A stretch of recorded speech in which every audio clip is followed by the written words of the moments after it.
All good, fire away. Cool. So EH Retro Shirts has several competitors such as classic football shirts that have a larger audience and brand awareness seen by their recent sponsorship deal with Burnley. How do you still manage to compete against larger businesses with a smaller audience? Yeah, definitely one's just the prices.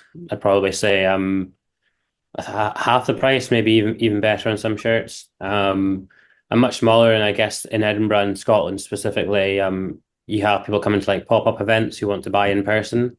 I don't think you can buy classic football shirts in person outside of London and Manchester. Um, there's not that much competition in Scotland. There is, but there isn't. Like there's another shop in Glasgow that I'm aware of. I've just forgotten their name. But yeah, I think just keeping your prices competitive, and then obviously if you're selling shirts, since I'm so small, I sort of make sure everything's in good condition, or I don't bother Mhm. selling it, sort of thing. Yeah. Cool. Your business has just started a clothing range for different footballers in the Scott McTominay t-shirt. How do you expect the diversification of products to grow your business?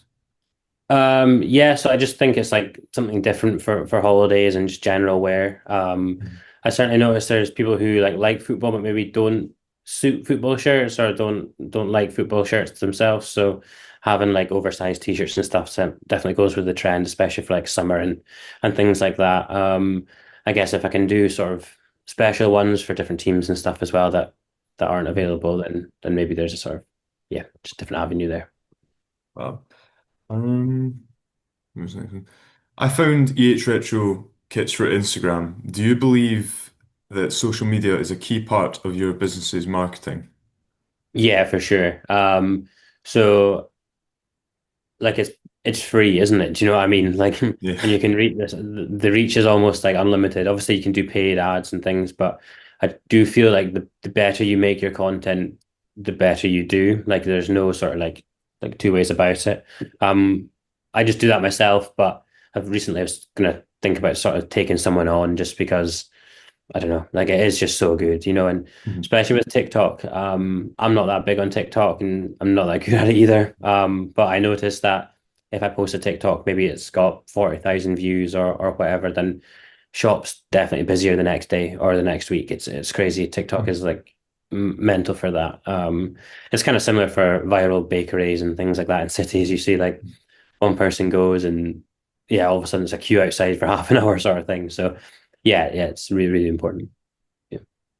One problem I've found when buying football shirts is authenticity. How do you guarantee that all the shirts that you sell are authentic rather than fake lookalikes? So originally I was a collector before I was selling. So I've been selling since March 2020, but collecting Aberdeen shirts. I'm from Aberdeen originally, and that's my team. Um, and I just sort of got into it through that. So I'm lucky that Aberdeen have had sort of different kit manufacturers for the last 20 years. We've had the Coq Sportif, Puma, Adidas, Nike, and there's different ways to authenticate different shirts from different eras. For example, Kappa in the 90s, they need like the three little black dots in the neck tag. I know the material of the shirt and stuff just from handling so many shirts in the past. So generally, if I can feel a shirt, I'll probably know if it's fake or not. There's different things. There's product codes on the inside of shirts as well. If I'm not sure on a shirt, i.e., I'm looking at it and going, "There's something not right," but I don't know what it is. I'm more than happy just to take it away, research it, find someone who's maybe a Mexico shirt collector or someone who's specializes in that, and then I'll ask them about it. I guess it's quite like an open community, the kit community, just because no one wants to sell a fake or no one wants to buy a fake like without knowing it. Do you know what I mean? So Yeah. like you want your customers to buy a real shirt, you also want to buy a real shirt. No one, I'd like to think no one's doing it deliberately. Obviously there will be people doing that, but yeah, if you don't know something, just ask someone. There's loads of specialists out there as well. Yes.